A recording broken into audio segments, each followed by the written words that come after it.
Jesus said, "Do you think that I have come to bring peace on the earth? No, I tell you, but rather division." When I was in college a long time ago, the college chaplain, a man named Joel Tibbetts, had the impossible task of trying to engage college students who were mostly preoccupied with other things. Joel tried the approaches that college chaplains at the time usually did, and in my experience, still usually do. He held weekly Protestant chapel services that he planned with interested students, and he offered weekly get-togethers with tea and cookies and conversation, all with limited success. But one year, Joel came up with a brilliant idea for a program that was very successful. It was a program he called The Last Sermon, and here's the way it went. He invited various members of the faculty and the administration to preach one last sermon, a sermon they would have preached if they never had the opportunity to preach again. This idea captivated the student body. We were desperately curious to find out what someone like Sid Wertimer, our econ professor, would have to say, or Ed Barrett, who taught Shakespeare, or Rand Carter, the art history professor who, parenthetically, once referred to a certain ugly contemporary architectural style as motel moderne. None of us knew if any of those who had agreed to participate in the Last Sermon program were religious at all, but that just intrigued us all the more. What, if anything, did, and this is a real name, what, if anything, did Channing Bullfinch Richardson, the history professor, believe? Or Digger Graves, or Dead Endy? We had to know, so we went to the Last Sermon series, and we were not disappointed. This morning marks the last time I will preach a sermon as your interim rector, so I was tempted to try to preach a last sermon, but that was going to be a lot more pressure than I wanted, so I'll simply try to make sense of the scriptures and suggest how they are relevant for these times. These are tough lessons for any Sunday, but especially for my last Sunday as your interim rector. The Isaiah passage is full of God's disappointment at what his vineyard hasn't produced, with the word vineyard meaning the people of Israel. And the passage from Luke's gospel starts with fire, if not with brimstone, and then it goes on to talk about the divisions that will affect every possible kind of family relationship. Fathers against sons, sons against fathers, mothers against daughters, daughters against mothers.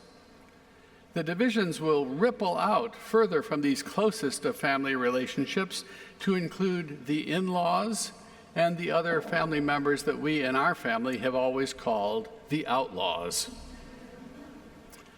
Barbara Brown Taylor preached a sermon on this passage from Luke's gospel years ago, and she wryly entitled the sermon, Family Values.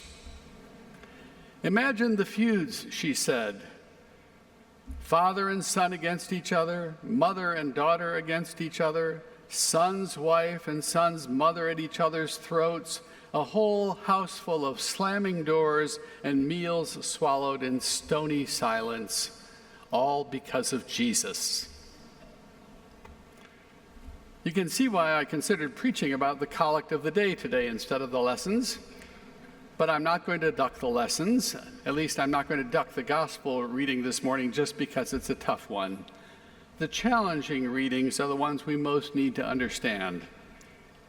And since this is my last sermon here, what have I got to lose? A long time ago, back in 1965, the Anglican Church of Canada asked a noted television personality and journalist named Pierre Berton to write a report on the state of the church. Berton was well known. He had a talk show on TV.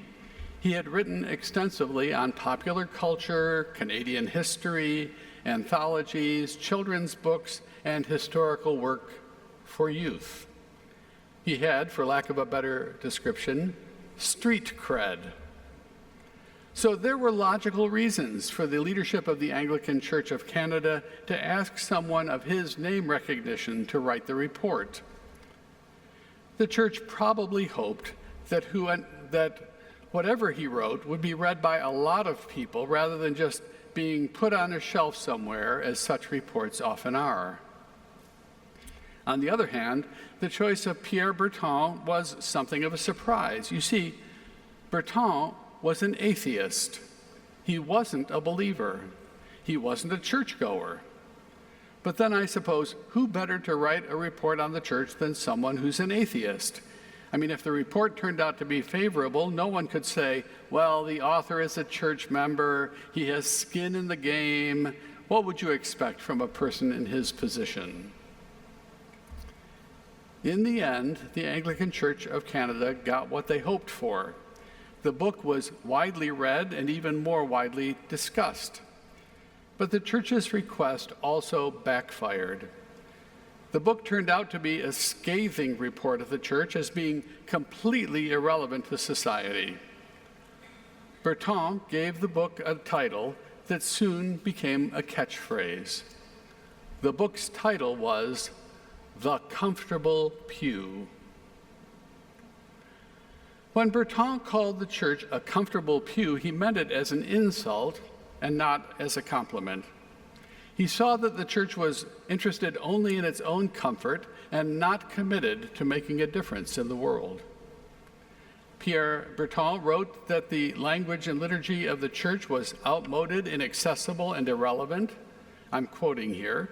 Sermons, he said, had nothing to say to people who were living in the mid-1960s.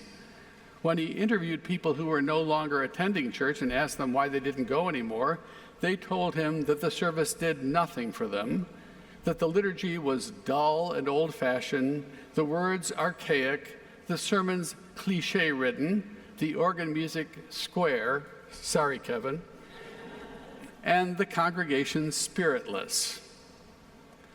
The clergy came in for Pierre Berton's harshest criticism.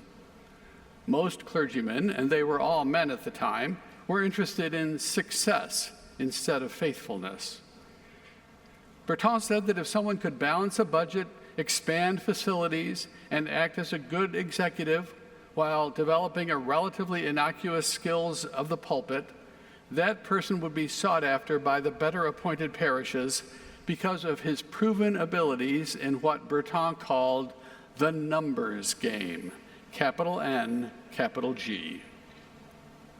The book was 150 pages long, 150 pages of caustic criticism, and it stung. We, and now I'm talking about my fellow clergy and me, are usually pretty good at comforting the afflicted. We're usually pretty good at providing pastoral care to people during times of sadness or sickness or the loss of someone they love. We typically aren't as good at afflicting the comfortable, at challenging our parishioners. And this is where the gospel reading this morning comes in.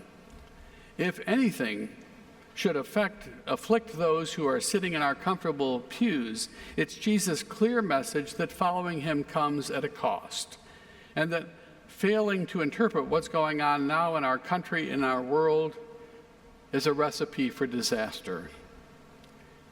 You know how to interpret the appearance of earth and sky, but why do you not know how to interpret the present time? Jesus asked his disciples. He asks us the very same question. Have we ever really thought about what it costs us to go to church? What do you suppose your fellow St. Paul's parishioners would say if we asked them that question? It costs us a free Sunday morning, a chance to sleep in, the 10 or 20 bucks that get thrown in the offering plate.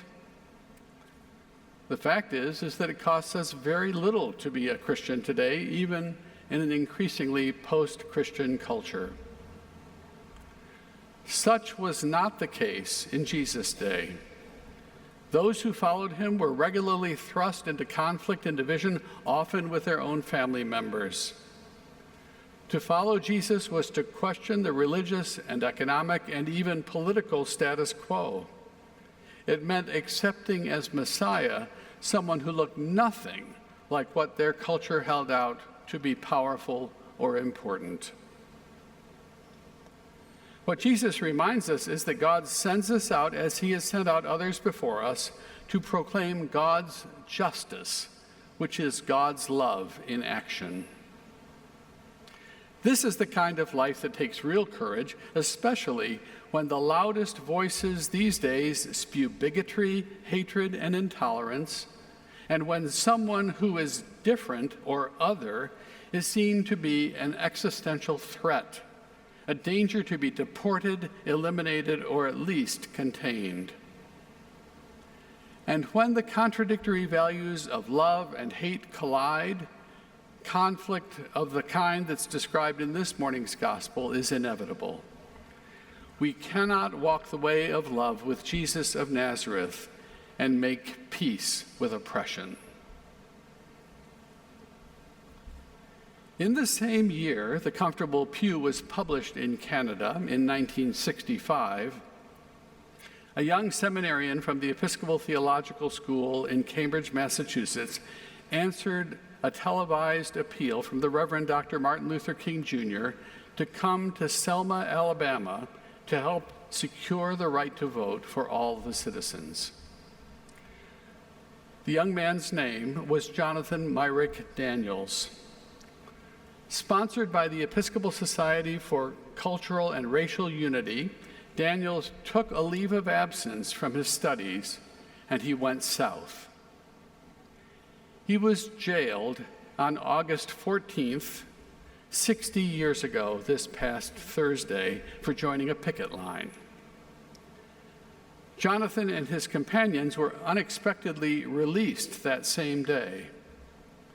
Aware that they were in danger, the four of them, Daniels, a Roman Catholic priest, and two young black women, walked to a small store in Hayneville, Alabama.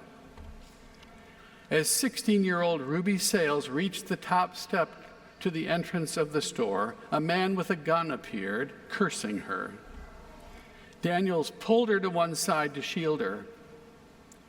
He was killed by a blast from a 12-gauge shotgun fired by the man, an unemployed highway worker and deputy sheriff. Jonathan Daniels was martyred because he believed as an article of faith that all nations and races were indelibly and unspeakably one. He's one of 15 people memorialized in the Chapel of Saints and Martyrs at Canterbury Cathedral. No comfortable pew for Jonathan Myrick Daniels, no comfortable pew for the holy apostles Peter and Paul, none for those who have been the lights of their world in their generations, who faced down evil and stood up for what was right. None for those who witness to the power of God's love today in places where the cost of discipleship continues to be terribly high. Inspired by their witness, this is my prayer for this parish community. Jesus, make these comfortable pews a lot less comfortable. Jar us out of our complacency. Help us to interpret the present time. Show us the work you have for us to do. And help us to answer the call to follow you, no matter the cost. Amen.